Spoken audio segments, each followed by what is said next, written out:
The live stream is on. Oh, I'm sorry.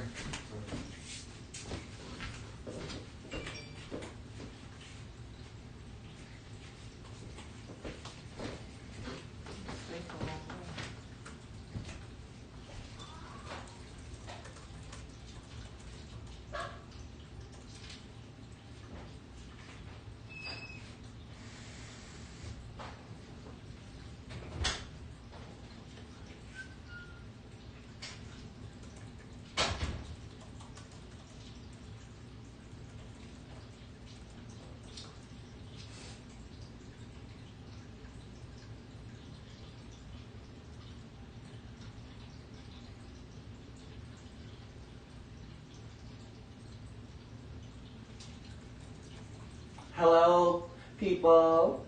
I'm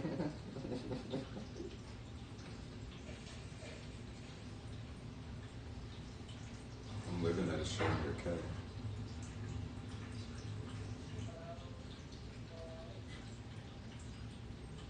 Please like and share the video. We're gonna get started right away.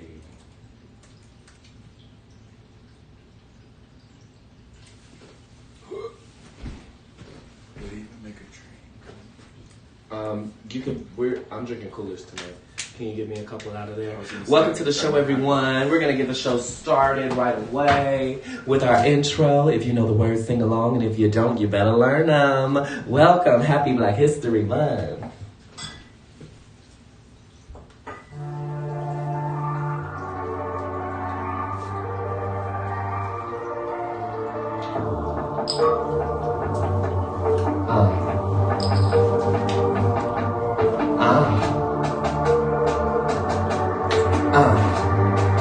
Queen, tell them what your name is. Me, Queen Fanny, ain't a tip, I'm a perm. Straighten out you hoes like I was your mama's arm. Stuck in your head, invested like lice. Rhymes be so fresh, had to think about it twice. And no, you can't sit next to us on Wednesday, we wear blue. And no, you can't come to my party, everyone will be there but you.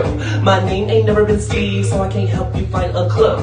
My flu keeps getting sicker, if everybody hear the flu. And I hear that track, I'll be right back to simply breathe on it. Put it on my shirt, it'll only work if I BB's on it. You ain't gotta bow down to the ground, but the ring will tell them he's on it. Unbreak your heart just to tear it apart, I'm so sorry, Tony. Welcome to the Queen. Hey, what's up, what's up, what's up? Some topics that you should know. You know them.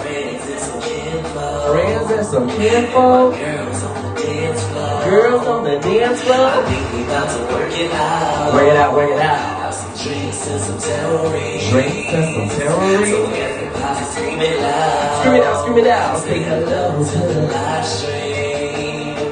Me, Queen Fanny, I got so much left to do. If the bell rings, stay seated till I'm through. I like my girls the BBBB way. That's a brain, body, booty, and a baby on the way. Yeah, I'm the father, no need to call more in if you're bothered. I got a horror story that I'd be glad to read about the royal seed, how it likes to feed on the weakest breed, that's you. AKA your crew. You the mouthpiece, you do the talking, but my eyes the only one busy gawking. They say the words, so I'ma flip a bird, then pop you out right in the mouth. Teach a lesson, not in the plan. Get real dark like I had a tan. You're the Captain Shook, I'm Peter Pan. Keep blowing me, my biggest fan. You scared of Queen, you should have ran. Haha. Welcome to the Queen Show. Some topics that you should know. Some friends and some kinfolk. And my girls on the dance floor. I think we about to work it out. Have some drinks and some terrorists. So everybody screaming loud. Say hello to the live stream. Bad bitches are coming. Go tell them Paul Revere, cause when we arrive, your ass better not be here. Homophobe, homophobe, that's how you feel. Tell you your fortune, let's spin the wheel. Passage access, here's payback, straight off the train tracks, your body we peel. Can't have that premature playback, can't get rid of me, you broken the seal. Follow the rules or show with the heel. Skinhead, how we dealin', no deal. Back with a smart mouth, better heal. Captain America, I got the shield. This is the Hunger Games, I'm catching on fire. While you OGs retire, I mean all those that came prior. There were some good contenders, but I'm the only winner. While my era's getting thinner, you chomping on banquet dinners. I think we got to work it out. Work it out, work it out. Have some drinks and some terrorists. Drinks and some terrorists. Scream it out, scream it out. Hello to the live stream. Hello. Hello to the live stream. All right, welcome to the show. Sorry we're running late as usual. Things happen, I guess. This is live. You want to be at the Queen's Show technician? I can tell y'all to hit me up. We would still be late. Okay. Yeah, dealing with drag queens and people. Everybody's always late, including me. Okay, because it takes time to look this good. Thank you. Guess what? It's February, so we're drinking in a much healthier way than we did before. All right. So we're about to get into some street talk. So grab you a drink, grab you a snack, and come right on back, okay? Andre, let's do it. Welcome to the Queen Show. Gotta go. Some topics. What was our theme song? Barney and Friends. Barney.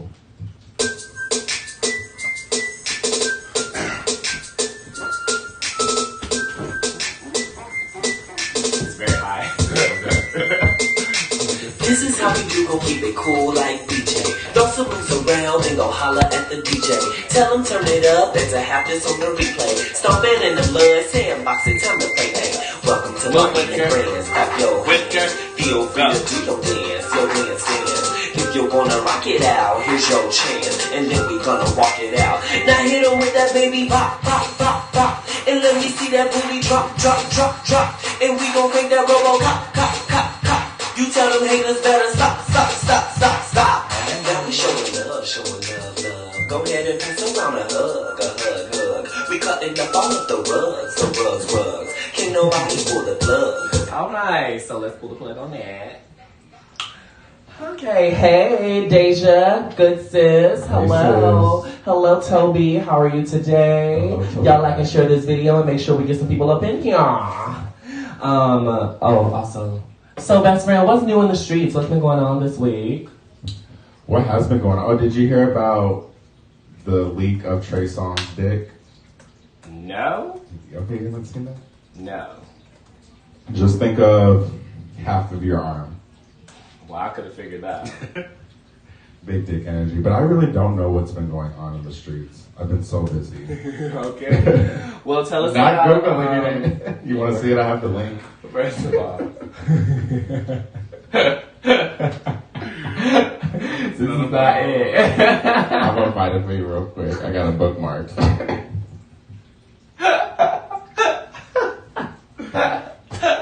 This is so funny. Whew, I'm hot. Where's my fan? I see it. Give me a second. I found it. Oh my god, let me see. Look at her head and look at that dick. Oh my goodness. Yeah. This is too explicit for the Queen Show. This is Okay. Queen Show After Dark. Sorry if y'all have any Show my mom. kids around. Not your mom. This is for like the top level.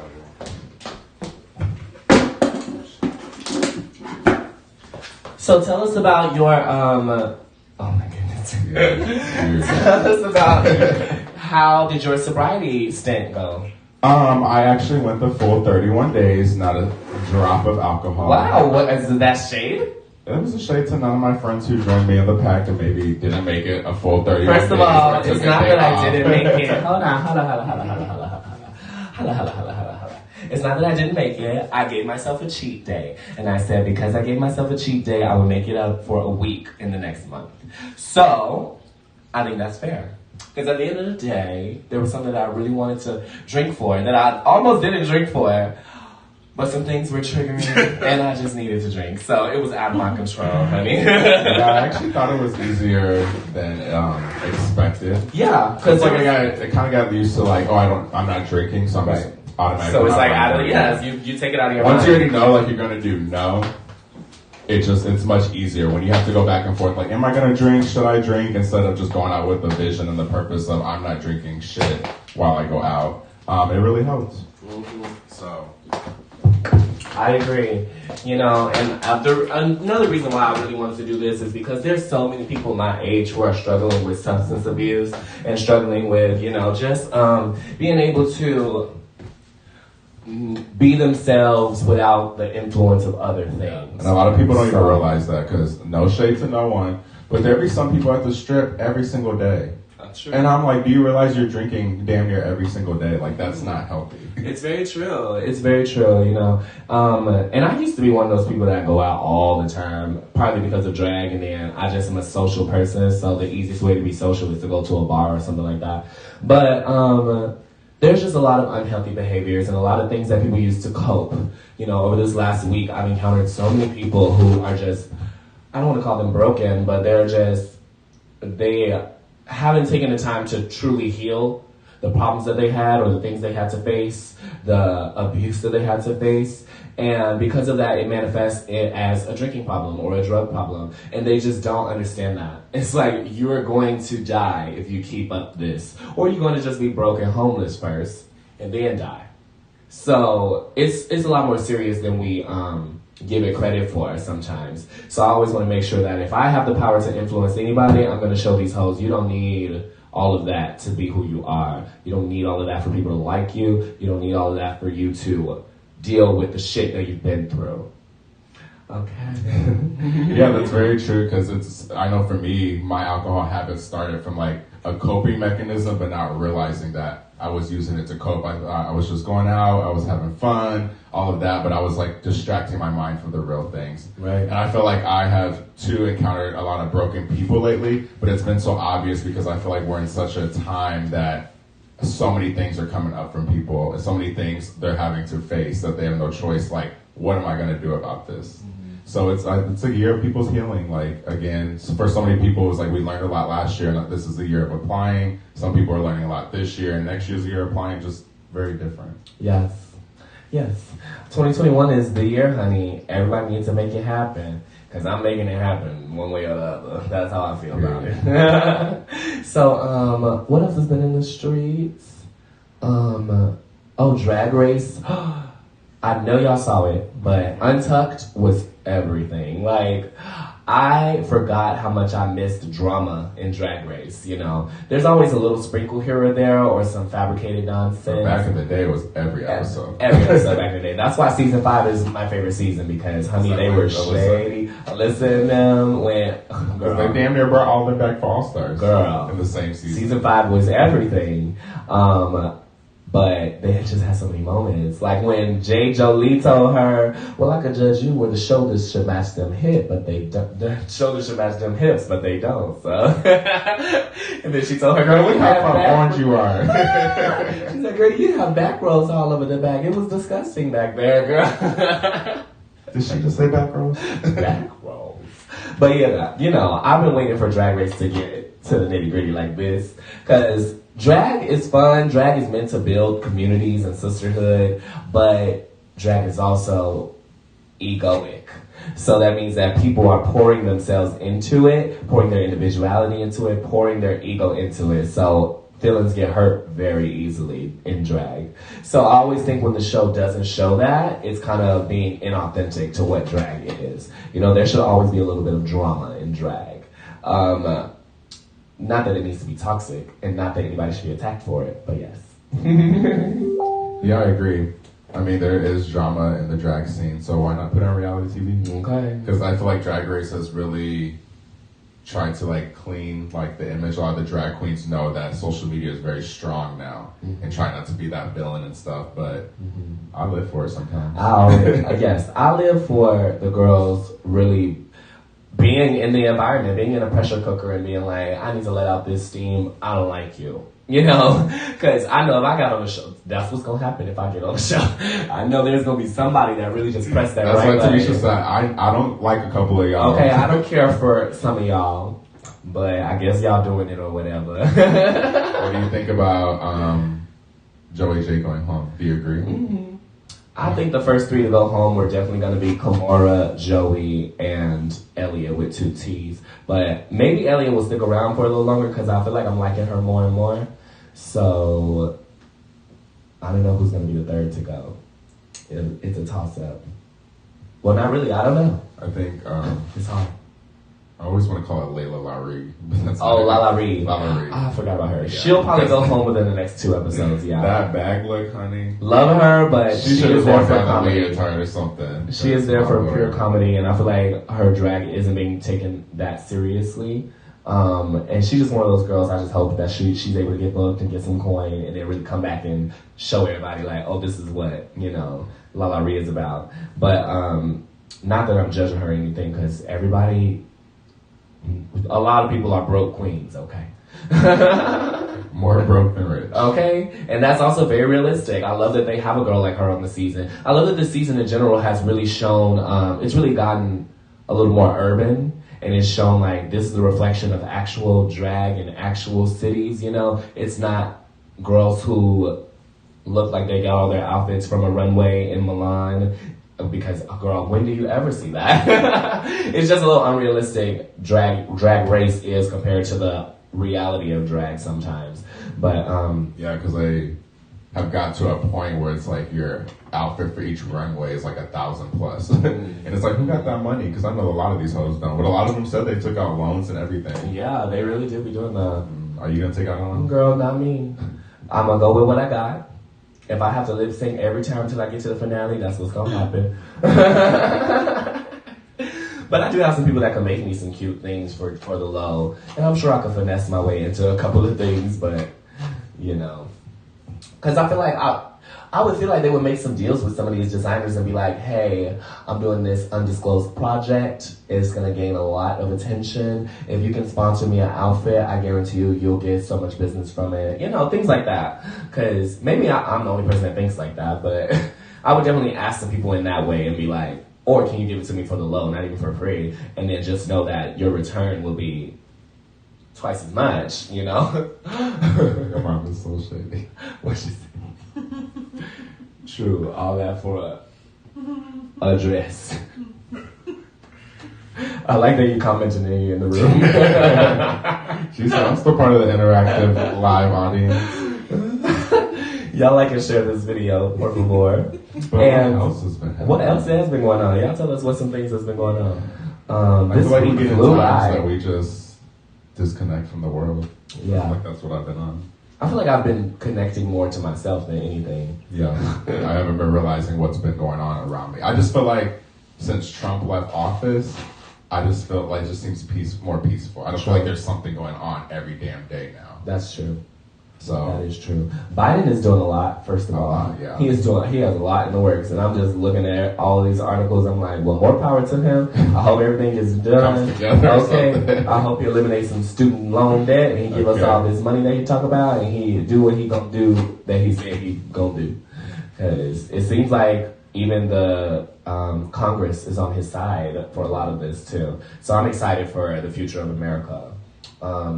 Yeah. I had a topic in my mind and then disappeared. I don't remember it now. Who knows? Well, it's the start of my birth month though. It is. Congratulations. Thank you. When is your birthday? February 28th. So it's the actual 28th. The actual 28th, yes. My auntie's birthday is the 28th as well. Yes. I feel like a lot of my close friends over time have shared a birthday with a family member of mine. Who shares it with your mom? Nobody shares with my mom, I don't think.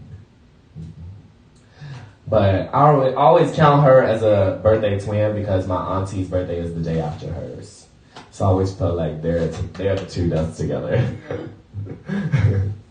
But anyways, we're going to bring her up in a second. How about we get into some Black History topics? So I really wanted to make sure that this month was Afrocentric, to say the least. Just because a lot of times we just say, oh, Black history, and oh, we like Black people because Black Lives Matter and stuff. Martin Luther King. Literally. And I'm just like, there's so much Blackness that goes unappreciated. You know, there's so much Black art, especially, that goes unappreciated. Black people influence a lot of things, from fashion to music to everything. Pop culture. But it takes for a different kind of face a lot of times to articulate the same thing that Black people are for it to be recognized. So, and these are not just secular statements, these are facts.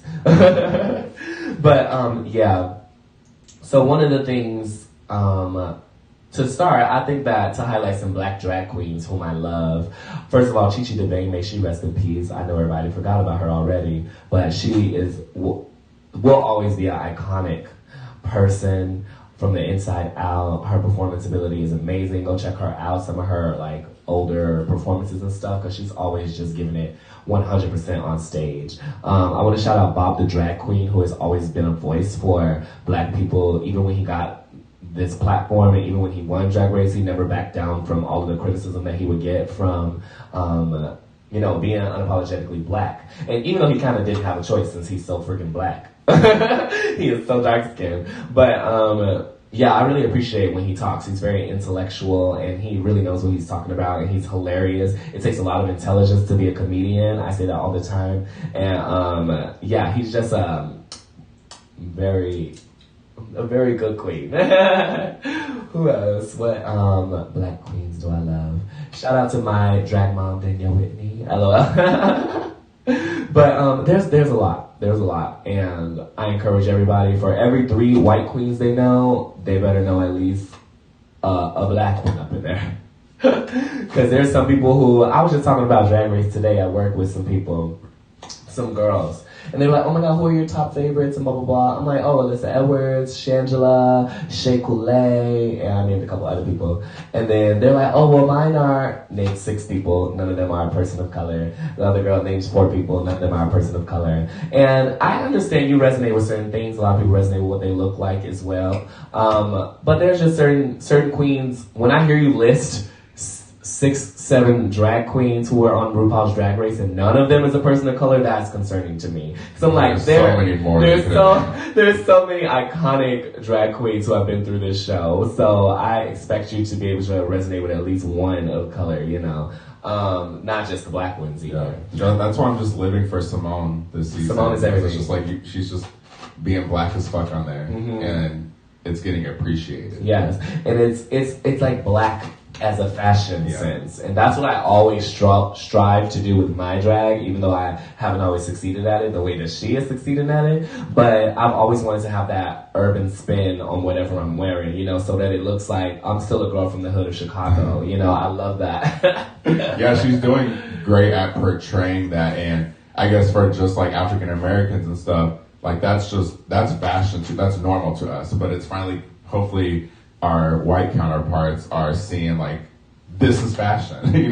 We're not hood because we're wearing a do-rag, we're not hood because we have baggy clothes on, or she got, just jewelry on and stuff, or a grill. Like, this is fashion to us. Mm-hmm. Just like y'all like your Abercrombie, your Hollisters, and all of that. So that's fashion to y'all. Yeah. A lot of times blackness does get in the same bowl as ghetto-ness all the time, and ghetto-ness is equated to basically rap and hip-hop culture, and what that looks like. That's what people think is blackness, and that's what people deem as inappropriate for. Because my CEO, my last job, I was going to mollywop her ass, because I remember we were doing pumpkins, we were like decorating pumpkins, and she put brown construction paper on like top of her pumpkin, and this bitch had the nerve to say like, well, my pumpkin has braids, so her name is Shaniqua. And when I said all the white folks just looked at me, I'm like, look at that bitch. She's the one that just said it. But it's just things like that. Like, I've seen Kim Kardashian in braids. I've seen Gwen Stefani in braids. But you're going to automatically go to Shaniqua. Because she has braids. Specifically said, I'm calling her Shaniqua because she has braids. The microaggressions are real. So what's something that you really, like, what is something that you are just like, wow, I'm really proud to be black? Like, something you can name. For me, it's always been in the music. When I look back, maybe because my grandma, Carolyn, she always let me watch like musical movies. Like, one of the first musical movies I saw was The Five Heartbeats and then The Temptations, and she always played like Motown type music all the time. So I was really in touch with that era.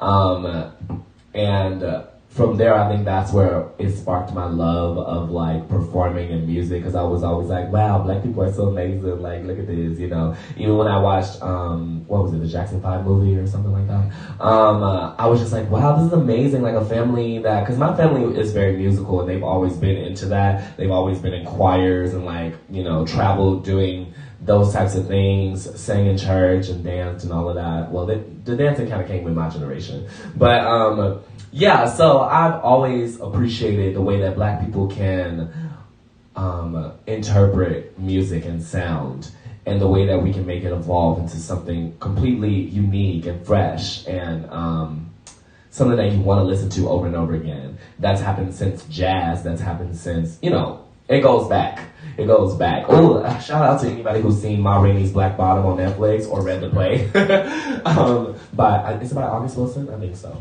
Amazing playwright, by the way.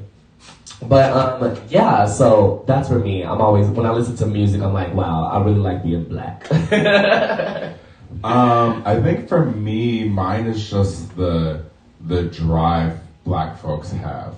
I think of Cicely Tyson. Just, you know, may she rest in peace. Always been an inspiration. I had just bought her book and everything, but people like her, Tyler Perry, like Oprah and stuff, Steve Harvey, to come to be homeless, to, you know, have nothing and work your way to that high table and like setting your own table in these big industries and stuff, and just seeing powerful black folks like that are, again, everything we learn when we grow up is you have to work 20 times harder as your white friends and stuff like that to get somewhere in life. So just having that instilled in us that is true, is just the doing whatever it takes to get to where you need to be for a lot of us. Right. Some of us are still working on it, but just that power, that drive, that vitality, that drive to consistently be powerful. You know, black people definitely inherently have that fire in them. No shade to any other races, of course, but this is Black History Month, so we're going to talk about black people.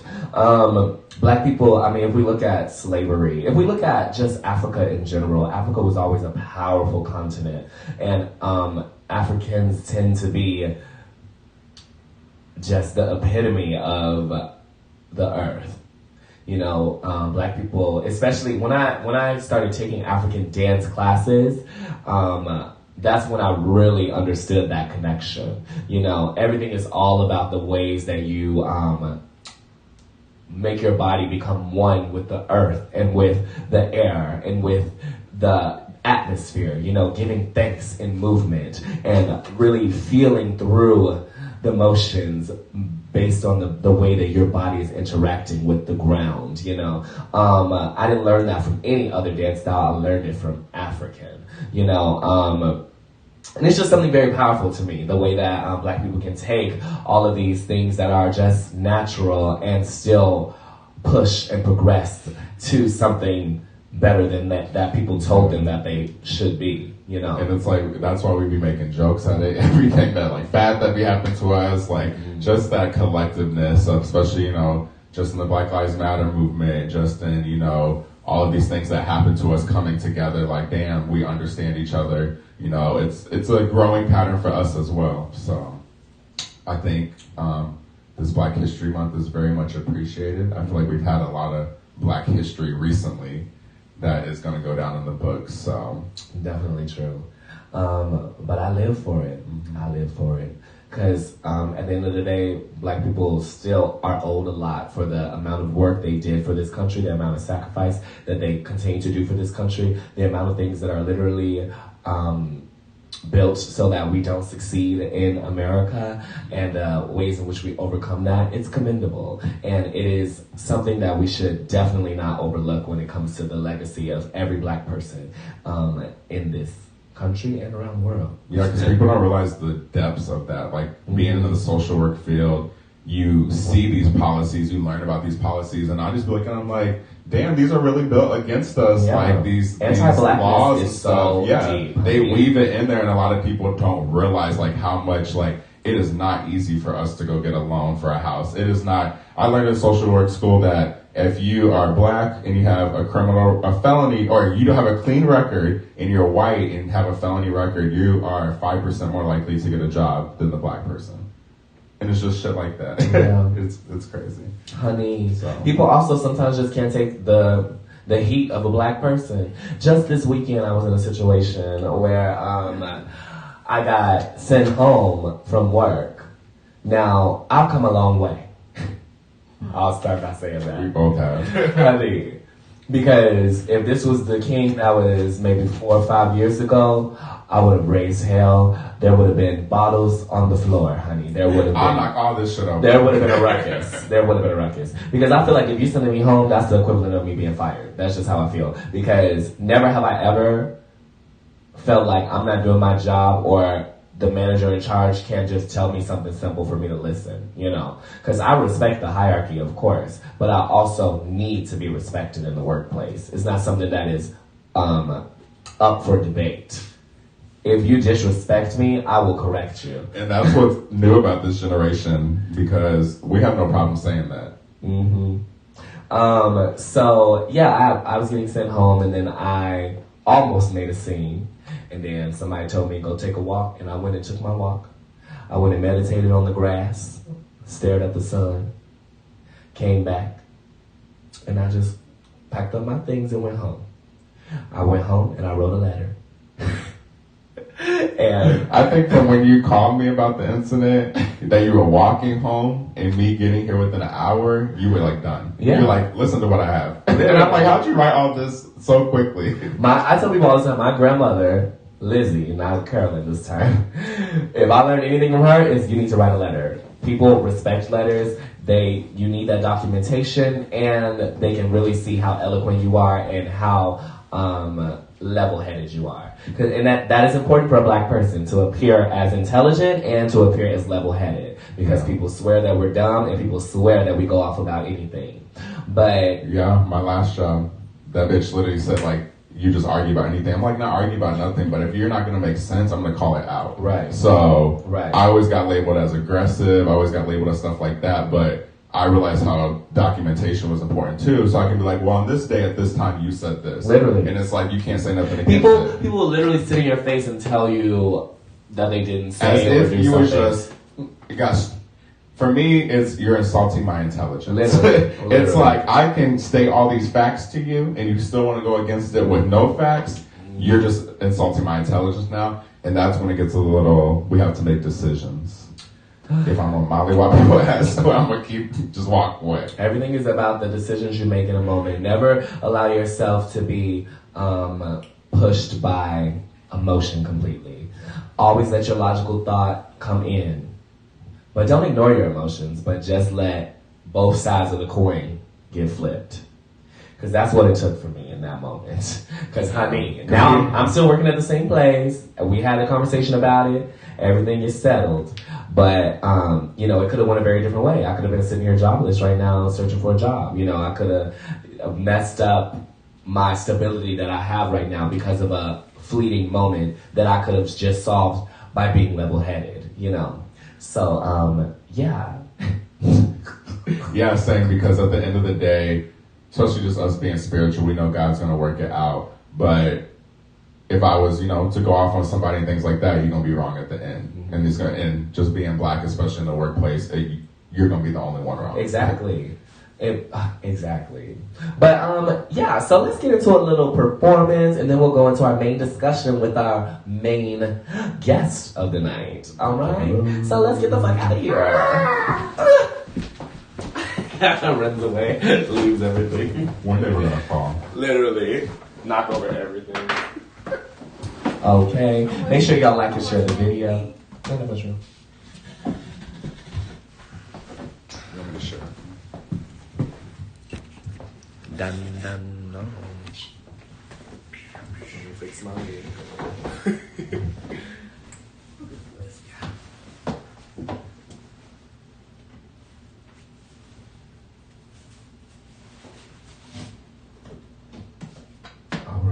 Where did my computer go? Why'd you put it over there? I was sharing the video. But I forgot you needed music.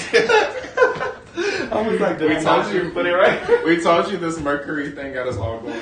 Okay, Mercury is in retrograde and she is acting a fool, I tell you, honey.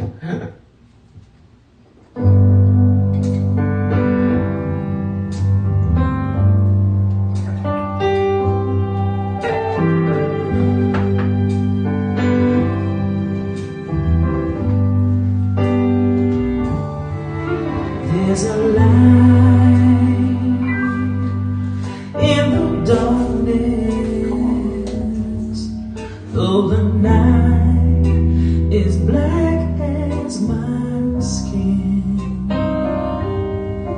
There's a light burning bright, showing me the way, but I know where I've been. There's a cry in the distance. It's a voice that comes from deep within.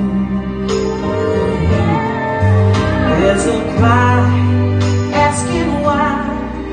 I pray the answers up ahead. Yeah. 'Cause I know where I've been.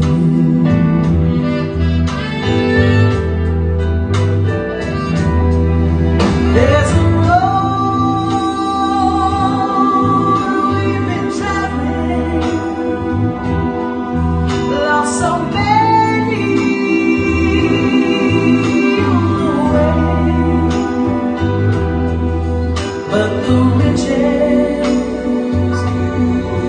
will be plenty. What the price we had to pay. There's a dream in the future. There's a struggle that we have yet to win. And there's pride in my heart, 'cause I know where I'm going. Yes, I do.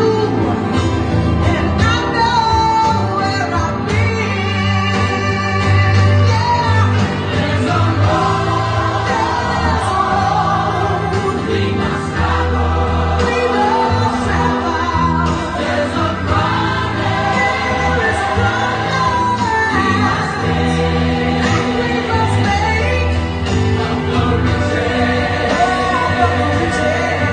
will be plenty.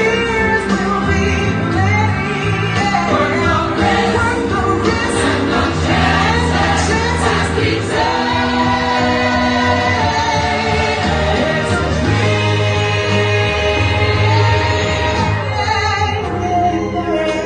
in the future. There's a struggle that we have yet to win.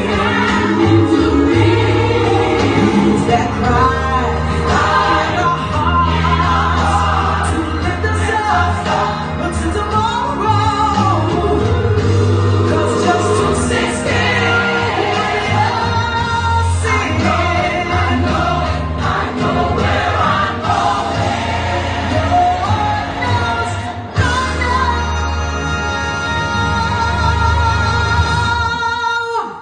where I've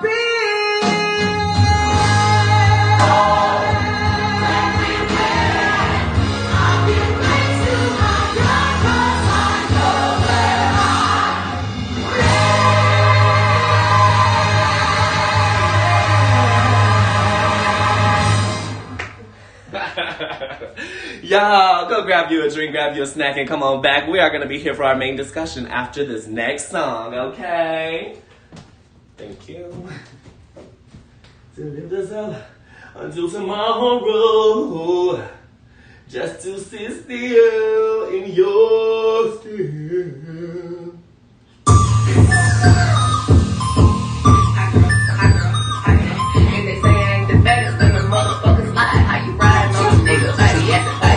Running up them bands, tryna ball till I fall. Running from his bitch, he gon' come when I call. If it ain't about money, then you know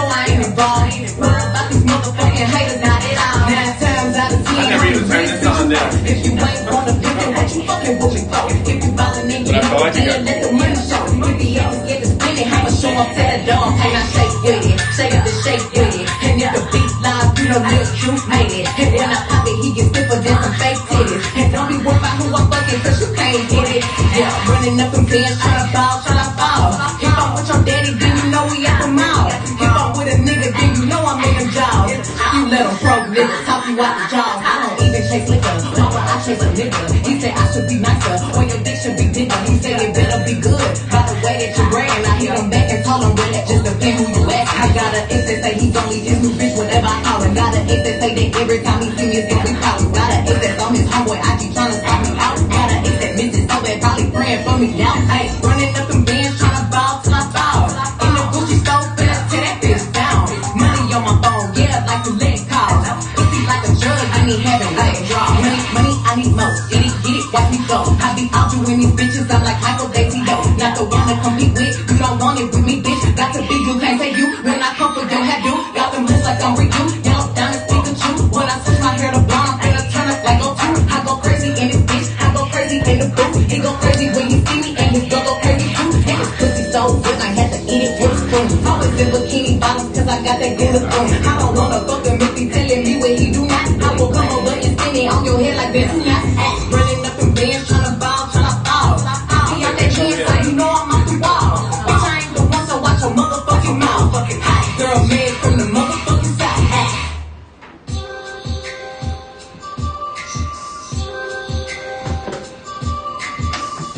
Y'all, come on back to the show.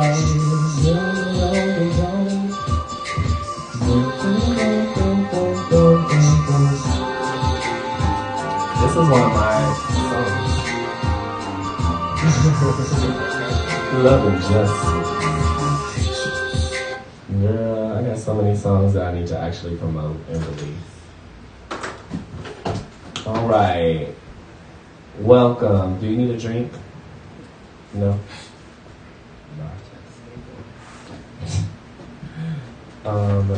Yes. Cool. All right, better. Not just an applause. Okay. Applause. Okay, let's get into the conversation. People will come back when they want to. So, to my right, we're going to welcome my beautiful mother, my real mother who birthed me. This is Melissa. Everyone, a shout out to Melissa. Yes. So, Melissa, tell us a little about yourself. Tell us what you stand for, who you are, anything you want to say. Good question. I'm your mom. You are? Talk to the mic. I'm your mother. Yes. I'm your parent. Yes. And that means, I don't know if most people know what that means, but Well, what would you define a mother as? a mother's your mother. Like your father's your father. Okay. And so a parent is the person that's raising you. Without the presence, most people, both individuals being in a home. So you're thinking more practically, your mother and father. Yeah. So you don't think someone can be a metaphorical mother or metaphorical father? Or a drag mother, drag father? They can play that role, but it's nothing like a parent. Mm-hmm. Because you still have, we have people that we know that have parents they still respect and honor as their parents despite the type of person they are. That's true. Because we may look at them and be like, oh, they're a drug addict, or they're a drunk, or they're abusive, but that child still in their mind and heart, that's their parent. Mm-hmm. And you will see most kids or young adults still honor them as their parent. Right.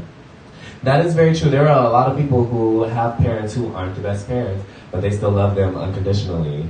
I would say that I was blessed enough to have a mother who was not into drugs and not a raging alcoholic and not somebody who wanted to neglect their children or somebody who prioritized their lives over their children. I think she's always been very selfless and she's always been made sure that we are taken care of, you know, to the highest extent, even when that means that she's just sitting at home not doing nothing. Okay. I need to get on that. Yeah. Did you fly? So I brought my mom out here for her birthday. Happy belated birthday to you. Thank you. And we're gonna go to Dallas this week, and but she's like, oh, I want to go shopping. So I'm like, oh, well, Forever 21's having a big sale, like you should try to go there. It's like a kid in a candy store. I pulled up and she had about 30 bags from this store, and I was just like, this one store. One store. Is the store still open? You buy it all. I was like, oh my goodness. But anyways, why are we talking about that? We're talking about like parents sacrificing. Oh yes. So you did something for yourself today. I Good. did something for them. Yeah, she got a lot of Yeah. stuff for the kids too. Because they even asked like, is any of this yours? And I'm like, actually, this is my trip, and I just spent all this money on my kids. And it's like, oh, you're a good mom. And I'm like, yeah, I just spent a lot of money on the kids. Okay. Well, you always spend it. Deja said, love y'all. She said church meets club. Okay. She said what? Kiara said, my auntie cute. Purr. Why is everybody always saying purr now? Where did that come from? Anyways, I can't deal with the new generations, honey. I hate keeping up with y'all bullcrap. That's how you know you're getting old. Because like when we were teenagers, like, what do you mean? Okay, even TikToks be hard for me these days. I'm like, oh, this is too much. Like, they get too crazy. William is just loving me with my feet right now. Oh, my cat loves you. But anyways, so let's get into some deeper things. I want to know. I mean, also, I'm really just using this show as an excuse to have conversations that we never had before. What do you think is one thing that connects all the men who you chose to have a child with? What connected? Yes, like was it a personality trait? Was it the way that they looked? Was it, what was the connecting link? You want the honest to God truth? Sure, don't be shady. It's not shady. Okay. It's me. Because you're asking a question about me. Yes. And to be honest, Yeah, it wasn't right off like an attraction to an individual. It was more, when I think back to it, different times where I was going through a situation, more or less like my self-esteem was kind of down.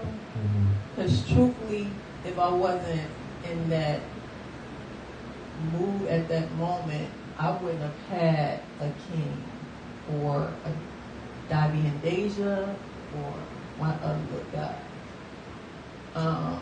Yeah. Yeah, so you're saying that the state you were in at that time reflects the baby's father. It does. Yeah. That makes a lot of sense.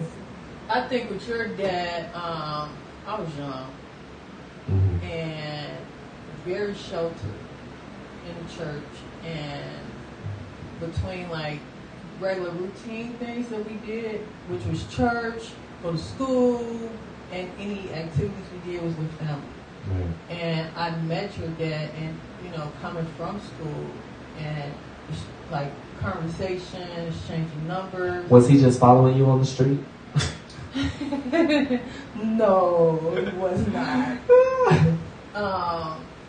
We were on the bus together, and I ended up sitting by him in between the route. He started a conversation. Well, that's cute. And I didn't think he was bad looking. He was older than me. And you could tell right away that he was older. Yeah. Well, okay. So my dad, but you think that it was his charm? Like him charming you in that conversation? I think I was naive to a lot of things. Oh, you just didn't think about it that I way. just didn't think about it that way. And then to me it's like, I found some attractive, and I think just the idea of, I was out the house and actually meeting with someone. Mm-hmm. And, Yeah. having that conversation. And eventually he did meet your grandma. And your grandma liked him. So he had some type of Charm. Yeah. Yeah, my grandmother loves people with charm. that was, you know, the opportunity where we eventually like started going on dates and stuff. So yeah. Wow. Okay. So, what do you think was the biggest takeaway from him after you had me? What's good? The takeaway. Yes. What would you take away from your relationship with him? What do you mean? What would you take away from it? Like What your was lesson. something that you learned, or what was something that really stands out to you when it comes to thoughts about him? Good or bad? Either. And really, I'm more interested to know, like, how that relationship affected your self-esteem, since you say that that was always a problem for you.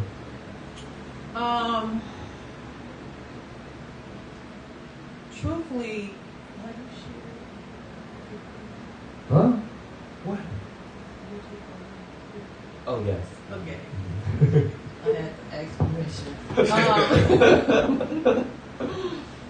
Truthfully, if your dad wouldn't have gotten locked up, I probably would have been with him regardless of like Anything? anything. And the relationship was not good because I went through, you know, like I said, self-esteem things. I went through physical abuse with him.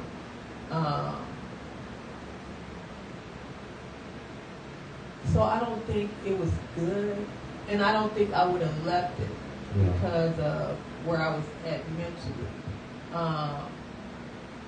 He had some good qualities. He was a hustler, meaning whatever he worked hard to take care of himself and all of his children. That's good. And that's his best quality, always, still to this day. He's a hard worker and he's going to do whatever he can to take care of home and his children. The negative part was the physical and so on. He was physical with you? Yes.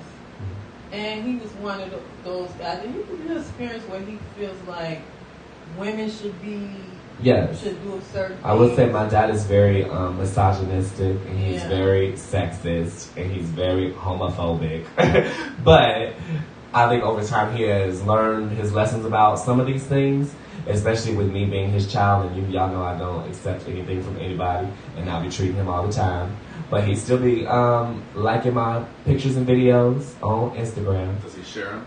He doesn't share them, but he likes them to just I feel like for him to let me know that he still does love me. But it's like I need him to know that I can live with or without your love. You can't do the same for me, but I can do that for you. Because at the end of the day, I feel like a parent should know that no matter what, which I think my mom understands, I came from you. Like I'm a product of you, and if I'm trying to be a good person in this world and I'm trying to be someone who wants to create something big for all of us to, you know, be able to live healthily, I feel like that should be commendable by the parents. They're like, okay, our child is out here doing something for themselves. They are out here trying to change the world. They are out here trying to make some money eventually, and they do intend to take care of us. You know, that is what a good child and parent relationship to me should be about. You know, it's like we are benefiting each other to the day we die. And if you don't benefit me because you choose to stay in an ignorant mindset, that's you. So I think a little tough love. I gave my dad some of his own tough love, yes. And I think because of that, it triggered him into starting to be lingering around my life more.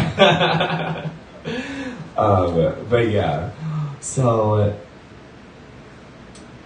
this might be a hard question, but have all of your relationships gotten physical? All of them have. All three of my kids' father. It had physical abuse and verbal, really bad. Was it on both parts or just the male part? I think with your dad, he never got it back. And I think when it changed over and the relationship with... Because you were young with my dad, though. Yeah. You were What, 17? I was 16 when I met him. Yeah. And so... so you were a little bit more agreeable. Yeah, and quiet and bashful. So I was in my shell then, where I was getting used to even like being out or dating, being around a guy. And when I met Dave, you know, I was 20, so still young and still like trying to find myself and experience things. And he was like really jealous of things I never understood why. And because I felt like when I was with an individual, you know, you have me for partly, 100%. And with him it became physical. We would argue a lot, and I never thought about the emotional part that it brought on me with the constant arguing. And this was like either in private or in public, because a lot of times family members would experience it and they'd be like, "Hey, calm down," or whatnot. And I never thought about it being, you know, part of being abused. Yeah.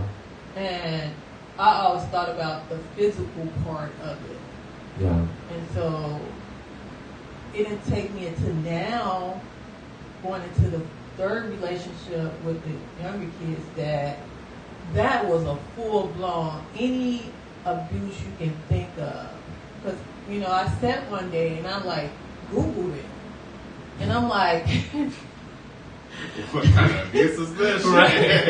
I'm like, girl, you done been physical, emotional, you name it, I claim it. And what made me do that is because I was sitting in the room. We've been in quarantine for so long. The kids are at home, online. I'm with a 6-year-old, 24 hours, 7 days a week, and then experiencing, you know, we haven't been together as in a relationship for a while, but he's taunting me through any way you can think of. And I'm just going to share it, but, you know, he's doing like sharing images of me. And I'm not going to lie, when we were together, we shared things together. Like explicit images, yes. And I assumed that, because I'm one of those individuals, again, where I felt like we would be together. And yeah, I will say this one, the last one, you put so much effort into trying to make that relationship work. I did. And it pissed me off all the time because I always felt like, girl, this man ain't the one. There was a situation I remember when we went to our auntie's resort, and he was there, and there was something about he didn't have his medicine or something, and he was off balance. And girl, he just threw a tantrum, was going all the way off, made the trips. I was in my late teens. Yeah. I had to be like about to be 18. But yeah, so I was just like, wow, it was constant arguing, and he started breaking stuff. It was crazy. It was like a child throwing a tantrum. So I ended up having to step into this to make sure that he didn't assault my mother, because he was trying to at the time. And I like threatened him with a knife, told him I was gonna kill him, and he said, "You ain't gonna kill shit." I said, "If I don't, my daddy will." So I'm gonna slice you. I'm gonna just up there, and then when people hear that this happened, it's gonna be a problem. It was very intense. And because I've been around, I mean, obviously I'm your child, so I've been there a lot of times when I've experienced like arguments and things like that. And I know that you have a very slick mouth. I tell you all the time, I get my slick tongue from you. But it never should warrant anything to escalate to that level, you know. Getting physical. Right. Because, you know, where you asked, did I ever like play a part in it? I never was the person that was the aggressive when it came to, I'm gonna bust your head. Like you have females, they gonna pick up a bottle and hit a guy upside the head, or they're gonna fight back. That thought never crossed my mind. when I got into the second and the third relationship, I did start reacting verbally back where the arguments would gauge, and I would argue back. With this last relationship, it'd end up going from arguing to like verbally assaulting each other. And it'd be like I'm sitting there, he's saying certain things to me, and then instantly like so much build up, and then I instantly react, and then I'll later think about like, you shouldn't even fit into that. And but it was just so much, and like you said, like a constant, I'm gonna give it a chance, and giving him like opportunity either, to do right by us as a family. Do you think you did it for the kids, or do you think it because you were afraid to be alone, or like? I think it's all of above. Any woman should want to have a relationship with their kid's father. In the beginning, like, the relationship where you become mates, husband and wife. And that's what I wanted.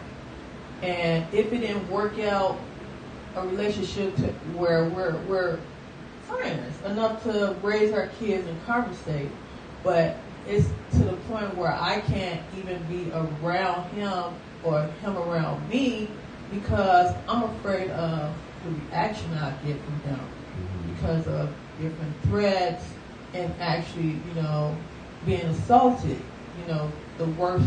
Yeah, I don't think that this, let me just tell you the ways in which this is idiotic. So this man harasses my mother and like she said, was sharing inappropriate things with other people, family members, non-family members, just to spite her. Didn't he call your brother, my uncle, and told him a bunch of stuff? It's just this is consistent, right? And then he'll say stuff like, oh, because I want to see my kids. But it's do you think that she as the mother wants the kids around somebody who is literally doing all of these things? It makes no sense. It makes no sense. If you want to see your kids, then you need to be on your best behavior, because at the end of the day, she is the one who takes care of them every day of the year. Just because you get the idea every couple of months that you want to see your child, yes, that you want to come pick him up and put him down and leave, because that's what it is. You want to do that, but you're ignoring the fact that this woman would have preferred not to do this alone. That pisses me off about a lot of men. A lot of men who let these women have all these kids and expect them to take care of the kid. And the minute that a mom finds it difficult and is struggling, they're a welfare queen and they ain't shit and all of these other things. Especially black women have to deal with so much of that and nobody cares. Let me read some comments, see if anybody said anything. There's lots of love. Okay. They just said y'all need a podcast, a book, a reality TV show. She said, you're a very caring person, and he took your kindness for granted. You thought he could change, but instead things became worse and escalated, showing his true colors. I'm glad you learned from that and have grown as a person. You're so strong, Mom. I love you. Thank you, Deja. And then Deja said, I'm glad you're speaking out on something like this. Me too. This is important to talk about. A lot of women can gain some inspiration from your story. You're saying that you were a person who was just very naive. You grew up in a very sheltered, church-loving home. And you branching out to explore this thing called sexuality led to a child that you would prefer not to have. And which is no shade. I think children take it to heart when the parent is I didn't want to have you. But it's very that sometimes a child is put into your life for a reason, and sometimes you don't know what that reason is for a while. And I like King said, that it's just being honest, especially when you're young and you find out you're pregnant, and like I said, in the home where you're a Christian and all these people with beliefs, and you're just not prepared for it. I'm not gonna say crossed my mind. It was about to happen where I'm sitting in the clinic and didn't have enough money for the abortion and end up like being turned away for it. And then walking out and standing in front of the abortion clinic crying like what I'm gonna do, what I'm gonna explain to the grandmother. And but I do feel like, you know, when you having sex, it's just point like you know better. You know if you don't do the right thing, it's going to happen. That's true. Wait, just to step on that, I think it's really funny that some people, you know, are surprised when they get like a child or an STD. And I'm just like, well, did you use protection? Like, what? Did you know the person? Did you question them about these types of things? You know, there's a certain sexual conduct that we all need to get in our brains when it comes to this type of a thing. But anyway. Yeah, when you're younger, like when I was a teenager, you know, I didn't think like that. Of course, and then, you know, I didn't either. Even I was a virgin, and so you didn't think about like the STDs or, you know, the pregnant thing, because I was thinking more about, I don't know, hiding that I had sex more than hiding a child. Girl, you're pregnant, because even like your grandma, your grandmother walked in front of me like, "Hey, girl, you haven't had a menstrual. Come here." And I ran. She was like, "You pregnant?" And it was nothing to hide, but it was like I was losing my virginity more than anything. That's crazy. But sharing this, my story is bigger than what we're talking about, and we wasn't even going to have this subject tonight.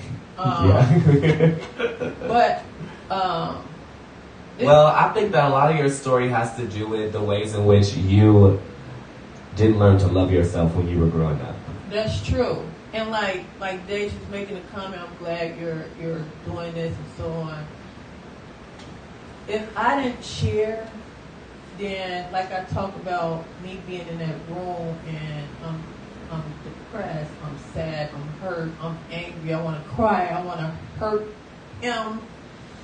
It's all these emotions, and even to the point where I'm talking to my doctor, he's trying to medicate me on medication. I don't want the medication. And then trying to get someone to have like counseling or therapy, and it's like it never happened. And so, you know, I started talking to a friend and like sharing, you know, what was going on. It started helping. Talking to Keisha every day, and talking to her, and then like sharing now, it's like, okay, another relief. And that's really how it is. A lot of people reach out to me for guidance in a way. Both of us, really. And a lot of times it's just they don't have somebody in their life who is willing to just listen to all of their problems. And we are definitely very good at that. Because low-key, we're very nosy and we want to know anyway. Okay, but then sometimes I'm like, damn, bitch, this is the 5th session this week. Okay. It can become a lot. It can become very taxing to deal with other people's emotions. But that just goes to show that people don't deal with their emotions. So it just gets dumped out on people who are willing to listen. Whereas you should be able to do that maintenance within yourself every day. Every single day. You know. Yeah, I was just going to touch on that. I think I've said it on the show before that just being a counselor, there's so many kids that they just really need somebody to listen to them. Just like be a listening ear. As parents, listen to what your child has to say, even if it's the most craziest shit. Like, make them think that you're listening in some form or way. But I wanted to touch on just self-love, and I know you talked about, you know, we give advice to a lot of people and things like that, but I realized that self-love is like the most important thing, because we oftentimes put ourselves in situations, and we put up with situations because, again, that person's loving us just as much as we love ourselves. Because a person who is going to love themselves is not going to put up with somebody putting their hands on it and stuff like that. But 98% of this world is going to put up with shit like that, because we're not taught this self-love. We're taught that our worth is our job, our car, our career and stuff. And when we're struggling to get that, which is majority of people, that's when we start losing our self-love. Things in our bodies start changing. But when you have that self-love, that's when you're like, no, I'm not going to put up. You make that choice. Because as you see, your situation a lot of times gets worse and worse because your abuse probably got worse and worse. I've been in situations where I'm like, this mirrors my last relationship, but this is even worse. And then I put up with it again. This shit's even worse than before and shit like that. But it's like, you're going to keep going until you reach a point where it's like, okay, you have no choice. Like, so a lot of people, it's life or death to leave a situation and such. So, yeah. It's true. It's true. It's not true. Yes. So I want to get into a similar but different topic. That's about men, because we're done talking about them. Hey, Damien. Hey, Damien. Shawana said, you are a wonderful, strong mom, and the entire family. Love. Shout out to you, girl. Thank you. I wanted to ask about, let's talk about colorism. Because I know that out of all of us, the darkest child is Amir. Yeah. And you always used to say how I need to always tell him that I love him and that he's beautiful because he's dark skinned. Yeah, he's my chocolate and stuff like that. So do you think that that was something that you really missed out on growing up with learning how to love your dark skin? Yes. I think if it was instilled in me that being a dark complexion female was not a bad thing, it was a good thing that I was beautiful, that I wouldn't have Fell into some of these situations. Yes. And you wouldn't have got pregnant to begin with. Yes. Well, I wouldn't exist, y'all. No. Miss you fools. Hey, Tevin, what's up? I'm still working on me. Yeah.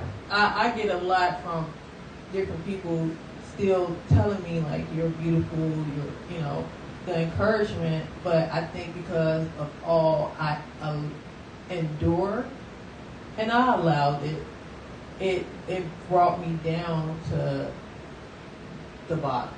Yeah. And so it's a process of working myself up to where I should have been as a kid. Because it started off as actually a kid, like as young as probably 9 years old, where the self-esteem with being dark complexion was in elementary school. Mm-hmm. And I don't remember being dirty or clothes. I remember your grandma a lot like me with you all. She had 7 kids, and I'm a mom of 5, and I don't remember her working.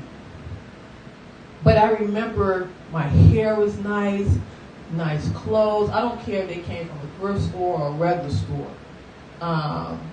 But I was bullied from boys because I was dark complexion. And I don't think she ever knew that, but I never got from home. Like, our family, is not... Our family is not very affectionate. They're not at all. So, like, getting I love you out of one of us, it's like, okay, what's going on today? It was to the point that I used to think that it was weird when I saw other kids interact with their families and they would hug them or kiss them or something. I was like, why are they touching each other? So your grandma never expressed. I don't blame her because your grandma is a good person. It came from her upbringing, like a generational thing. Yeah. And so I think in her way, having a conversation with her in my now time, she expressed to me, I assume I told you were beautiful. And she felt like she was loving us because she cared for us and clothed us. And we had a roof over our head and fed us.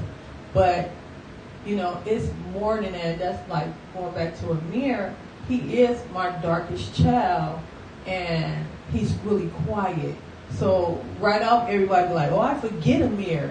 That's not a good thing to say. Right, it was not a good thing to say. And then he is like always in his room. And so it got to the point where, I would ask him like, are you okay? Are you depressed? Are you this? And then, he's like, I'm okay, and I'm taking it as if that's his personality. But I still try to encourage him like, you're a handsome guy. You're growing up, because now 5'9". Thickums too. And he had the acne thing going on and everything. So it's Okay, his little pimply face. So now I'm trying to, encourage him like, okay, it's just a phase. You're still handsome. And, he has a little girlfriend, but letting him know like, you don't have to get off into this just because this girl is choosing to be with you. Because it can be the same thing with a boy. Yeah. Yeah, that's so true. That's good that you do that with him because you don't want him at an early age to think that his self-worth is wrapped up in another person.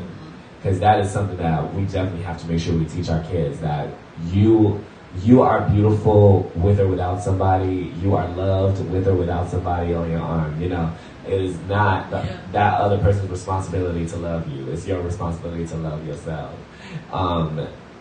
But yeah, so that's good. That's good. And I think that, well, how is it different with Deja then? So she's the girl, but Deja is fair skinned because she's half Mexican. So do you think it was just like, I just feel like I don't remember you saying to her a lot that she's beautiful. Like programming it in her head. Yeah. Honestly, I don't think it was just automatic how I treated her. It wasn't a verbal thing. Yeah. And I assume it was more she already know. Right. Because my sister is very bad. But in reality, it shouldn't be like that now that you bring it into my attention, because I know a lot of beautiful girls that I work with, and they have self-esteem issues, and they allow boys and girls to do so many negative things to them. That's very true. And it's the same thing what we're talking about. It's like they didn't get that encouragement from home, that self-worth from home, and that's on me, because like I said, I just assume like she got it all. And also you partly assume that subconsciously because society will treat someone who looks like her differently. Yeah. They will tell her that she's attractive, That's why I always kind of, I also didn't tell my brothers and sisters that they were cute or whatever like that. Maybe I told it to Deja a couple of times. I feel like now I'm doing that more and more. Like I'll be creeping on her social media and then I'll comment on some things. Because I feel like it is important for her to know that she is beautiful and that the people who grew up with her know that she is beautiful. Because it's not up to society. And society is changing every day. So you can turn around tomorrow and they'd be like, oh, you ugly if you're biracial and the dark skin is in. That could happen. So you just always have to make sure that if you have the capacity to give love to somebody, that you do that. One thing about Deja, she's a lot like you. She's very strong-minded and outspoken, to where she will come to me when it gets to a certain level with individuals, and she'll talk about like, let me tell you what happened at school today. And so I can hear her now. Mom, and girl, she is too much. So I'll listen to her, where I don't remember having a conversation with my mom like that. Being able to go to her and tell her what happened and us talking about it. So that's something we do have, where she can come to me and talk about, she's have experience being pushed out, or in a way bullied, or being with individuals and figuring out, well, this is not the right crowd for me, and being able to separate herself from that and talking to me about it. Deja is a very verbal communicator. She needs that. She needs speech, She's that. It's probably one of her love languages. Girl, I'm giving you the life hacks tonight. But yeah, I think that is good that you've always been able to openly communicate with her. Even though, what would you say is the age that's the hardest for children? Because I feel like you're going through it right now with Deja, and you've been through it with me and Davi. I think right now is now, because it's difficult with Deja, because she goes through these moods, and I don't get it at times, and a lot of times we're like, like battling it out, and I'm like, leave me alone, girl. Well, leave me alone, girl. And it's like, if you don't leave me alone. So it's right now she's in that phase. Yeah. Because I think about, well, she ready to fight, and you ready to fight. That, and she want to try you, and you right. gonna try her back. Because I had to really think about like the phase you were in. It was about the same time, and then once you went off to college, things started to change. Because we had a different type of bond where we were apart, and I think it started bringing us closer together, where we're like communicating. I miss you. I love you. Hey, Mom, let me tell you what happened, and it just brought it on to where we had a better connection. Even like when you moved out on your own, the same thing. Mm-hmm. And I think with experience being on your own, maybe that'll help our connection be stronger, because we do butt heads. And I want to add on to that when you're talking about the difference between Amir and Deja. And you're talking about Deja being Hispanic. Mm-hmm. Let's talk about Deja and David. So the girl and the boy. Yeah. He's totally opposite. And with that... That's true. David does not have as much self-esteem as Deja always had. Yes. That is very true. David always hated his hair. When everybody would tell him, "Oh, your hair is beautiful," and so we never see a boy with long hair, but he'll hear one person say, "Oh, you like a girl," and be like, "Oh, she said I look like a girl." I want to cut it off. Yeah. And he did cut his hair. He did cut his hair off. Hair was down to his behind, cut it off, and now he's trying to grow it back. But I still think, he's still going through the self-esteem thing as a teenager. Joseph said Queen started doing it to us once she got to college. Doing what to you? What was I doing? What was you doing to people? I was being very nice, cool, calm, and collected in college while y'all playing. Also, I just noticed I did not wear earrings today. How dare I? No jewelry either. Oh my goodness. Bear. Anyways. David, and the reason why I wanted to bring him up is I realized David was in a relationship when he was 14, about 14 years of age. Yes. Hey, Brianna. Brianna said, "Hey, Auntie Melissa." Trina's daughter. Hi, Bree. But yeah, go ahead, sorry. And it lasted up until like maybe a year ago. Wait, what were we talking about? David. Oh, David. In a relationship he was in with that little girl. Yes. And it ended very badly.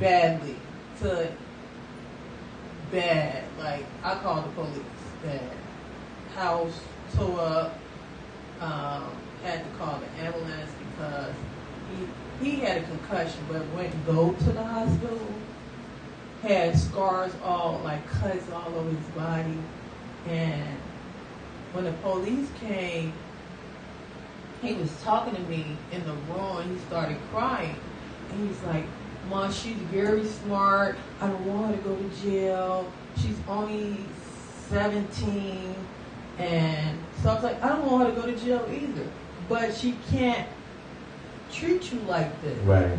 And I was like, if it's something where we can get her some help, then let's do that. And then when I started thinking back, it was different times where I thought he was being the aggressor, because we all know David for being the hothead.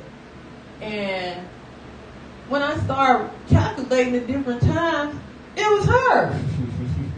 So I talked to him as he was sitting in the room talking to me. I said, "Son, you have been abused." Yeah. And he cried, said, "I'm telling you this because I have experienced it."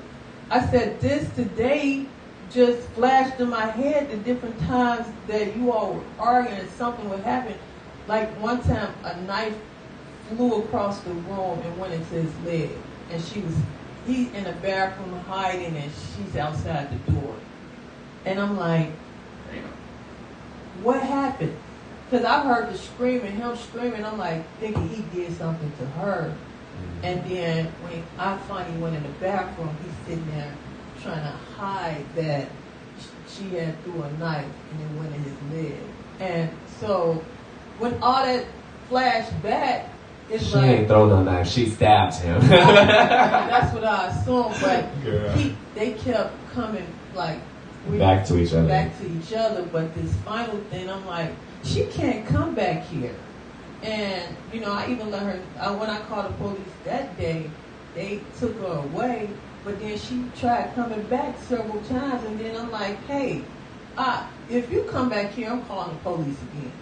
Because there's no way between what you did to him and the property damage that you should be around us. And it just made me think about, like, I didn't steal in that child what I do to Amir. Because again, the stereotyping. You thought society would do it for you. You thought that he was attractive, he's biracial, so he has an exotic look, and people would do it for you. Which what was that? Last week I was telling the Davi story about the girls. Did you watch that? When I was talking about the girls who were basically telling him that he was attractive and asking if his brother looked the same. But I didn't look like him. So,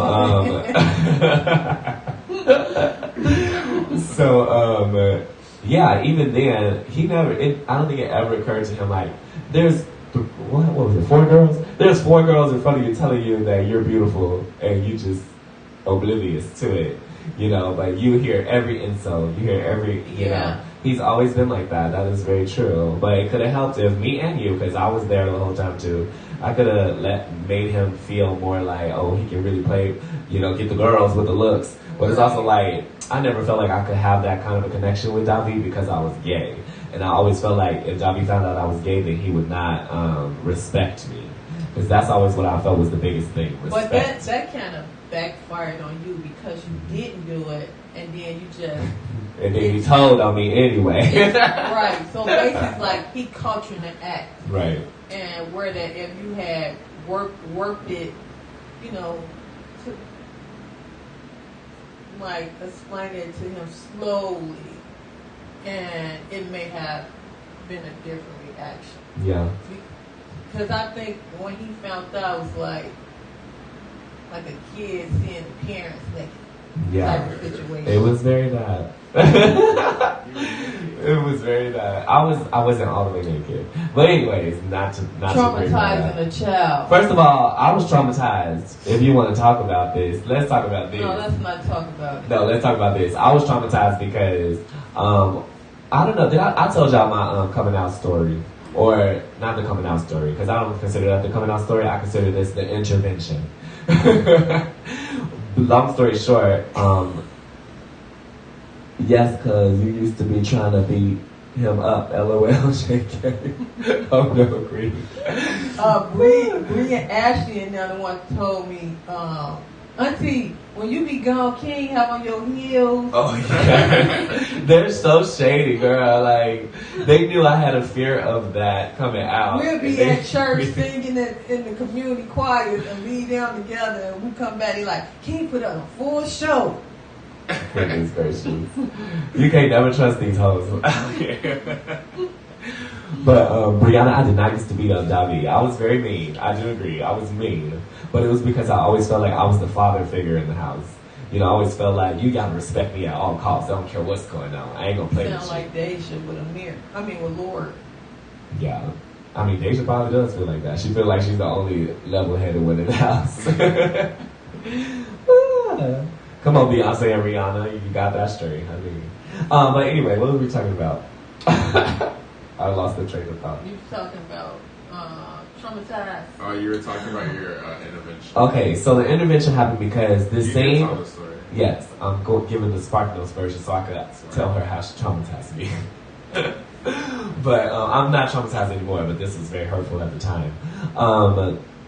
So I got caught with this boy in my room by Davi, who told my mom, even though he told me he wasn't going to tell her as soon as she got home. She sat on the information. Then the next day I get home from school, my whole family's in the house. My grandma slaps me across the face. She said, "You don't shit where you eat."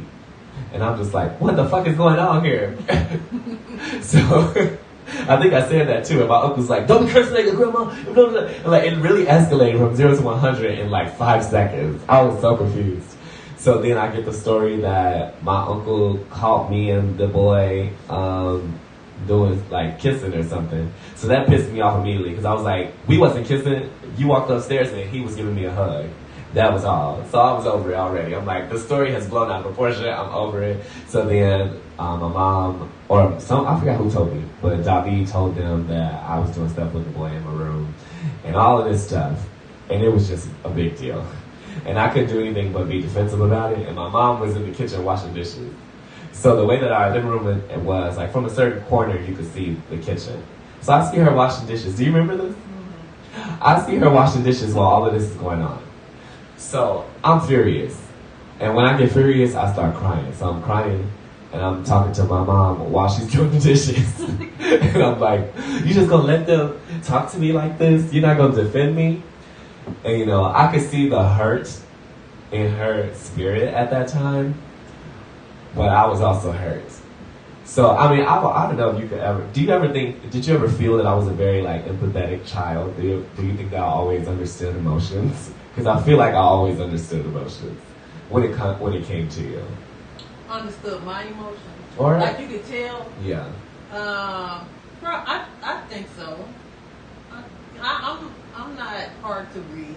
Yeah, that's true. You're not hard to read. Because your facial my expressions. facial expressions, they always tell, like. So I don't think I'm a hard person to read because a lot of people would tell me, like, girl, stop making that face, especially if I'm talking to one of my W bosses. That's true. You do make a lot of facial expressions. But anyways, during that situation, that was, out of all of that, I didn't care what the rest of my family thought. I was just thinking in my head, like, my mom should be here with me. Like, my mom is always there through everything. This is pissing me off that she is over there not in this situation. Even if she was sitting there yelling at me too, I would have just been like, Mom, that's not what happened. This is what happened. And I would explain it to her. But because it was like she wasn't on my side, that was very hurtful to me. And I think that situation kicked off my rebellious stage. Mad at me. Because I was mad at you that whole time. Truthfully, I didn't know how to react to the situation because what had happened was traumatizing. And you know that, to David. So yeah. I didn't know what to do or how to react to it. So I kind of I guess, shut down from the situation. And I think I may have, Mark was living with us. Yeah. He had a lot to say in the scenario. So right off, I think he reacted because he was living there, he knew. And I don't remember if I told your grandma or he did, but that's how all that went down. I'm sure it was you told one person and then everybody told everybody else, because that's how word travels in our family. I know, whatever you tell your grandma, it's going to get told to at least 5 people. But I think if you then had came out, because we used to have gatherings with your other cousins that was coming out as teenagers. Who? Please tell him because he swear I was the trailblazer. No, okay. No, the first was Devon. No, Devon. But it was like a fake come out. It wasn't real. But he was older. Yeah, he was older. Yeah. So when we lived on Wentworth, you were younger then. So think about, I remember one day we had a Master, you remember Master and Teeth and all y'all was there? Mm-hmm. And we were having this little gathering. And I'm sitting there like, oh my God. Okay, I do remember this. I forgot about this. But that's not the scale that I'm talking about. I'm talking about when I came out, I was the first, like, I'm just saying, in our family, I was definitely the most prominent, I don't care what y'all say, this is who I am type of a person. Master and Celtice shared things with you, and they shared with a few people, and then Celtice had her little phase of, I like girls, and I'm T now, and that kind of fizzled away. But and coming out. Right. not to put all my family's business out there, but I think that me and these particular cousins are all really close. Close, yeah. But yeah, that's why it's so vital to know as a parent that you truly have to accept a child's like personality and their traits and what comes with them. Or even if you don't understand it, you at least have to make the effort to try to understand it. Right. Because for me, my parents found out through my ex. We talked about it one time and then didn't talk about it for like 4 years. And it wasn't just like finding out about it, like other events transpired, like physical altercations during this night as well that my parents were aware of and never asked about it. Yeah, Andre got his ass beat, but not this time. No, not this time. This was a different time. But that's not the right way to say it. Sorry to any survivors out there. You are strong and you are important. And your story deserves to be told. Okay? But yeah, I've always said that you have some healing to do with your family. Mm-hmm. Because the way in which that I interact with my mom, I see sort of a push and pull with yours. And I think because our moms are very much alike. Yeah, our moms are a lot alike. I always say that. They need to meet each other. We need to make that happen next trip. Next trip we'll bring both of y'all so y'all can spend time together. But yeah. Wait, why was I talking about that? I forgot. Well, I think we were just talking about the importance of accepting your child and showing the effort to understand them. Because a lot of times we have this idea of this is what my child's going to be, or don't know, like that's how we just learn things. And when a child expresses something, a lot of children don't know better. It's true. They're expressing their true feelings. Because you ask a kid, like, do I look good? And they're like, no. Yeah. They'll tell you the truth and things like that. So when they're expressing, they don't know an adult mind. They're just expressing how they feel, but oh no, you're not supposed to do that. Oh, you're a boy, you're not supposed to play with pink, and all of these other aspects that we don't allow children. Like the whole trans conversation of trans children and all that is a whole nother topic, but just not even seeing parents want to understand it at least. Yeah, I just saw always want to make up a dance knowing I can't dance. Girl, that is true. I was always trying to make up a dance. I used to be mad as hell when y'all couldn't get it. I'll be like, these girls, oh, what am I going to do? I'm going to start from the top again.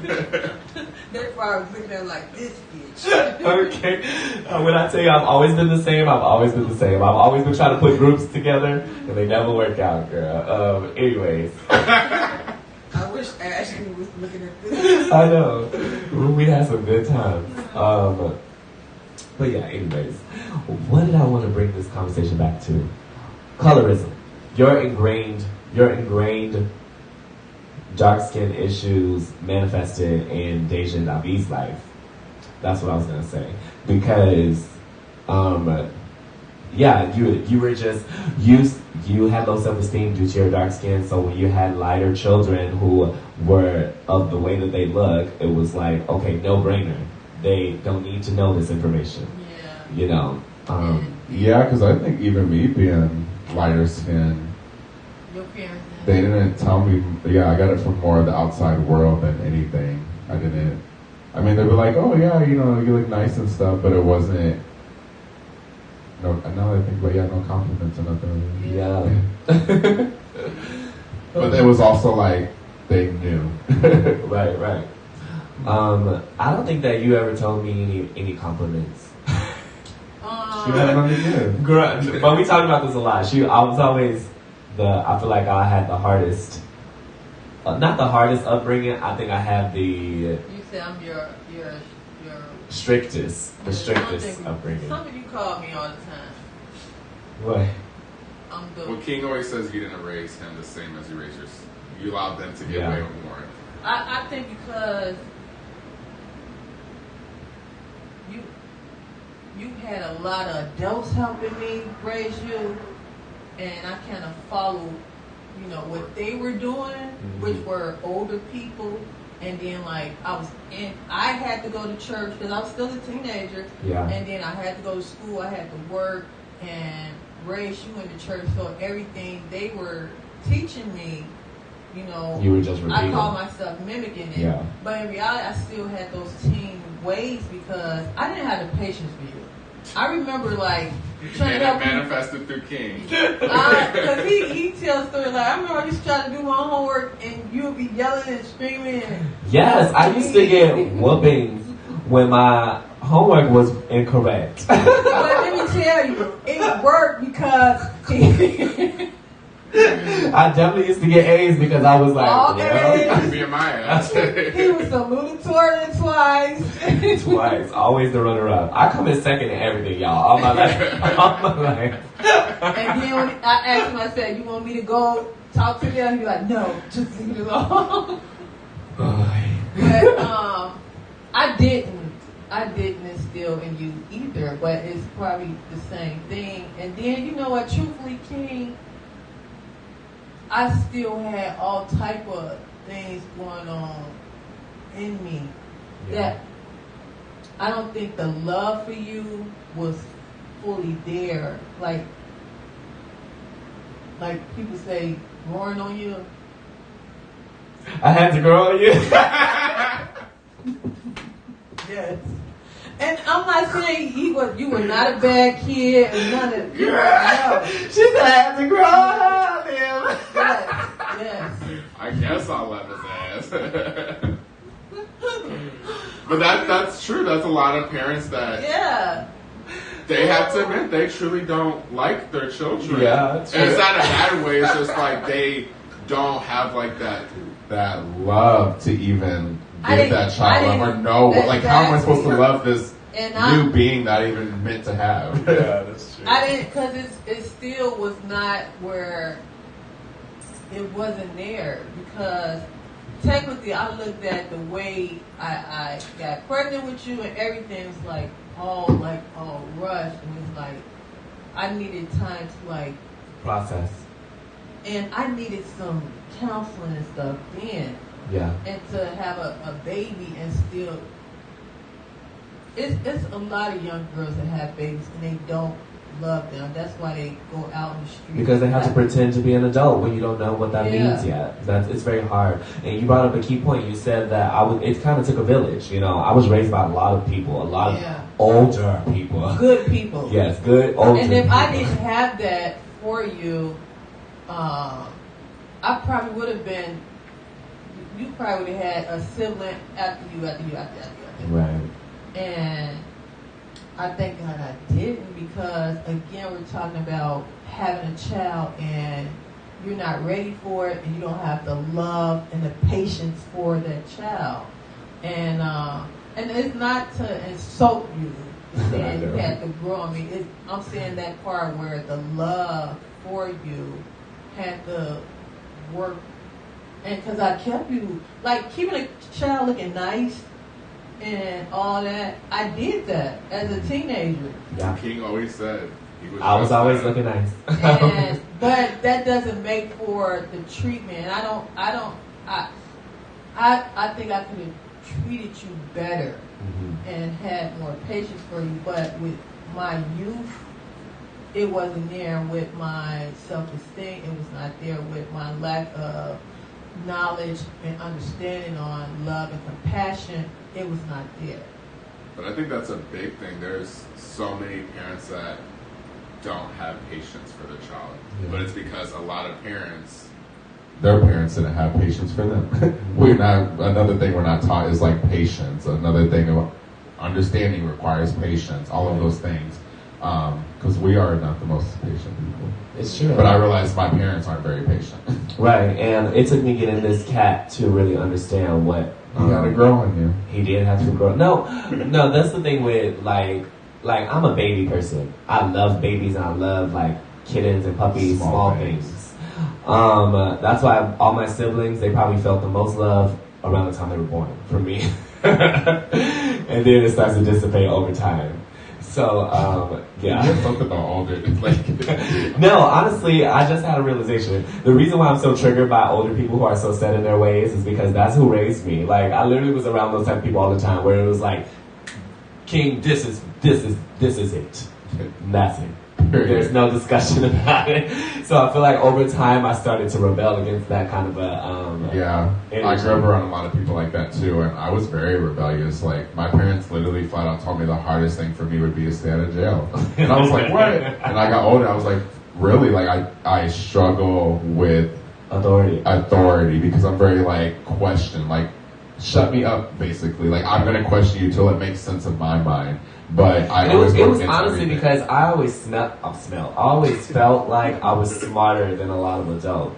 Yeah. Like, especially because I was always very well spoken and I always, I just felt like I had the common sense. Mm-hmm. Yeah, so when people would tell me things, even if they were older, I'd be like, no. His youngest brother, Lord is a lot like you. Lord is, yes. He's very intelligent. But the hyperactivity, battles it. But back to instilling. I don't instill in him the beauty in him. But your sister, my Deja Ebene Melissa Caston Gonzalez. That's her full name? Yes. Have you ever seen that clip? Was it with Oprah? And the girl had like 1,000 names. Yeah. And she was like, tell me your name. And she's like, yes, she said the whole thing. Oh my goodness. And then she said, and my middle name is. And then it was like Robinson.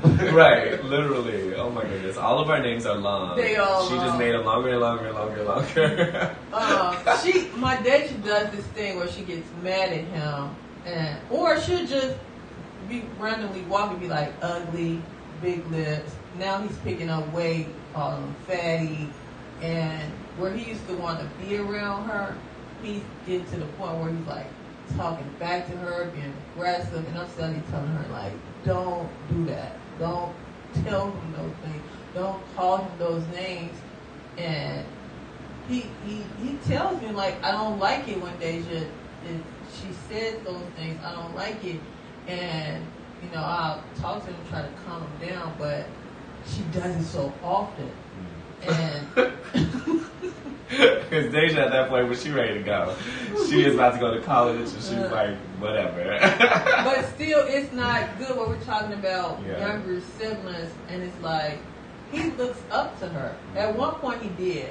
And to have somebody you look up to say things like that to you when they're mad or just randomly saying it, it's like, why does he act like this? And it's like, this is how he's expressing being upset. Because you didn't used to say those things and treat him that way. Right. And he probably didn't expect her to react to him in that manner. So, they went ahead. It's really bad. Well, that's Deja was 17? Yeah, she is. 17 versus a 6-year-old. Well, your brother's like 30. Okay, he has an old spirit and he got a mouth on him, I swear. He is a child that I've wanted to choke out a couple of times. And David didn't make that happen until he was of age already, so that's saying something. But we're gonna go ahead and end this live. It's 11:48. Okay, we've been on for a while. What time is it? 11:48. Almost midnight. But I just want to say to my mother, thank you for being here. I love you very much. I want to tell you that I wholeheartedly forgive you for anything in the past. Word on me. Right. Because I understand that being a teenager and having to all of a sudden build a life for another person is not easy. And even if you have help, it's still not easy because the responsibility falls to you. And I think that you've consistently outdone yourself by trying to elevate and grow and be better than you used to be. That's what's always important. That inspires me to always do that. Whether you know it or not. I'm as strong as I am because of you. I have all of my caring and compassionate characteristics with all these people who you see me interact with. You know how much of a community person I am. I get that from you and the Castons. So the Capos. I'm sorry, let's include all of them. But the Castons are not the same as the Capos, even though we're under that umbrella. But I just want to thank you for everything that you've done for me. I want to say that it would not have been easy if I was doing it by myself. Like I thought I could when I was going to college, you know. I really thought I was gonna go to college and be like, deuces, I ain't never going home again. They can kiss my black butt. And you took your ass right to Iowa, right. Where your mama was. Right, because at the end of the day, she was still taking care of me. Even though I had a work-study job and like, you know, I didn't realize how expensive it was to be like by yourself. Because once again, you sheltered all of your children. We didn't have like part-time jobs and stuff like some kids have, like when they're teenagers. Like, especially as I got older, I realized everybody got a job. I ain't got a job. A job at 14. Right. So you just took care of everything. And that, so when I left the nest, it was kind of like a wake-up call. Like, your mom does a lot for you because these other people, they know how to do this by themselves and you don't know how to do a lot of things. So I appreciate you for that. Yeah. Anything else to add? I was just gonna say thank you for being here. You guys' relationship really speaks to a lot of people. The support is something that a lot of people don't get. So it's just great to see that setting that example, showing, you know, what it is to be a parent and what it is to accept your child in every aspect. And you don't have to like every aspect. You don't, you know, it has to grow in you a bit, but right. You have to accept them for who they are and what they're presenting at that moment. So you've done a great job. Thank you. Yeah. Stop, Whisker. Stop. He's really trying to show affection, but he doesn't know that he has nails. He just likes to wrestle. Right. He does. But anyways, yes, Mother, you are appreciated. And I hope that you do serve as an inspiration to so many parents, especially when it comes to me being gay, especially when it comes to me being a drag queen, especially when it comes to so many things. Being extra. You know, being extra. You know, you deal with a lot of things. Get out of here. And that's showing other people how to continue to have unconditional love. Because like you kind of implied, I always had unconditional love for you.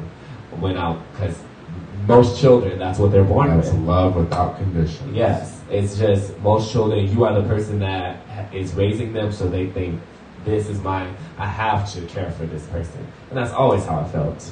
So I always cared for you, and we have to remember, when we become parents, you got to do the same thing for your child. Yeah, we set the tone a lot of times for how children love themselves. So if you barely love yourself, when your child is barely going to love themselves growing up. It's a generational thing. Because you're not going to barely love yourself and you're raising this child who just beyond loves himself. It just don't work out. It don't. 2 plus 2 does not make 20. Yeah. And if you fail to love your child, it's just a reflection of you failing to love yourself. Everything goes back to yourself. Work on yourself, 2021. Work on yourself, 2021. All right, now we're going to be done and have some fun and all of these rhymes and things. Thank y'all for tuning in to another episode of The Queen Show. All right, we will see y'all next Wednesday when we are back from Dallas with stories to tell, honey. Bye-bye. Oh, get out.